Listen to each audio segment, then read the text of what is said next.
જય માતાજી મિત્રો, તમારા બધાનું હાર્દિક સ્વાગત છે મેલેડી સિદ્ધ સાધના ચેનલ ઉપર।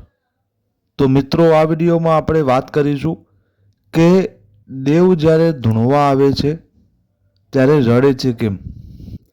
ઘણા બધા મિત્રોની, ઘણા બધા સભ્યોની સતત એક જ કોમેન્ટ આવતી હોય છે કે દેવ જ્યારે ધૂણવા આવે છે એટલે રડવા કેમ લાગે છે, એના પાછળનું કારણ શું છે, અને દેવ રડે ખરા, અને રડે તો એના પાછળ શું કારણો હોય।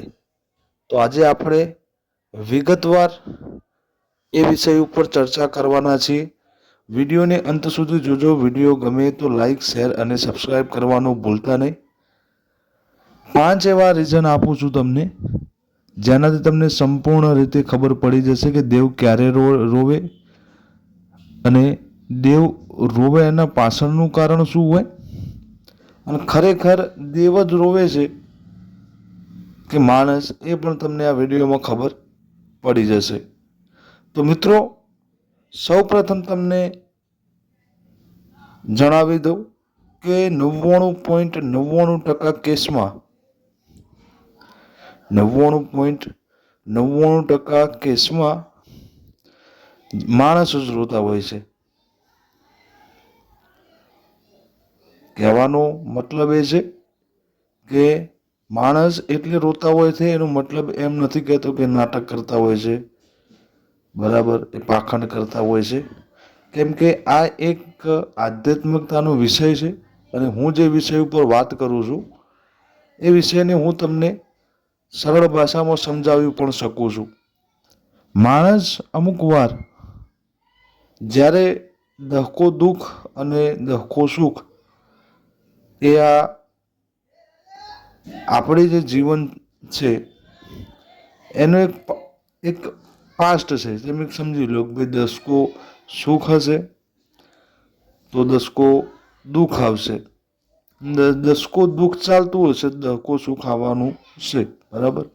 હવે જ્યારે તમે તમારી વિકટ પરિસ્થિતિમાં, ખરાબ પરિસ્થિતિમાં, ઘણી બધી મુશ્કેલીઓથી ઘેરાયેલા હોય, તમને દેવમાં બહુ રસ છે, દેવને માનો છો, બહુ શ્રદ્ધાળુ છો, માતાજીની ભક્તિ કરો છો, માતાજીને અનેક અનેક રૂપેથી, અનેક અનેક પ્રકારોથી લાડ લડાવો છો, એના ઉપર તમારો અતૂટ વિશ્વાસ છે, સતોય તમારા દુઃખ ઓછા ના થવા, દુઃખ પડે, અથવા તો પછી તમને એવો હરખ હોય દેવને ધૂણવાનો, રમવાનો, તમારા પંડે પ્રવેશ એવો, જ્યારે તમે એવું જોવો છો કે એક જ માતા, જ્યારે હું ધૂણું છું, જે સત બીજી જગ્યાએ છે એ જ દેવનું સત મારા જોડે એવું કેમ નથી હોતું।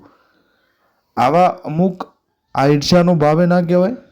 આ એક એવી વાત થઈ ગઈ કે મા અને દીકરા વચ્ચેનો પ્રેમ, કેમ કે એને પણ એને પામવી છે, એને ધૂણવી છે, બરાબર, એને પણ એના આશીર્વાદ જોવે છે।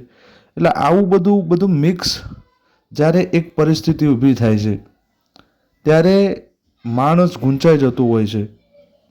માણસ જ્યારે ગૂંચાઈ જાય, સતોય એ માતાજીને વિશ્વાસ ના તોડે, વિશ્વાસ મૂકી માતાજીની ભક્તિ ચાલુ રાખે, સમય વીતતો જશે, એની કર્મની જે કઠિનાઈ છે એ દૂર થશે, માતાજીના આશીર્વાદ મળશે, માતાજીની કૃપા મળશે, અને એનો દહકો દુઃખ જે ચાલે છે એમાંથી દહકો સુખમાં એની વેળા બદલશે।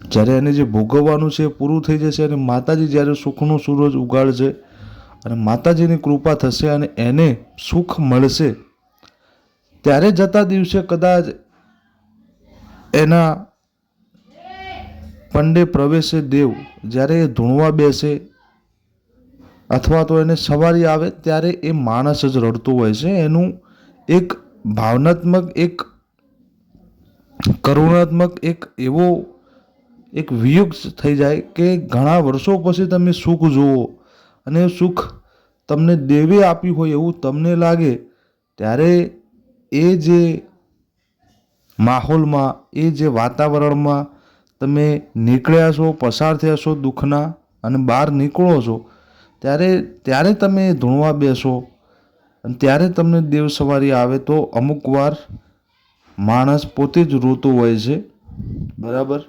એટલે આ એક મોટું કારણ છે. હવે આ રહી ગઈ માણસની વાત કરી તમને એ સમજાવ્યું કે કેવી કેવી પરિસ્થિતિઓ યોજાય.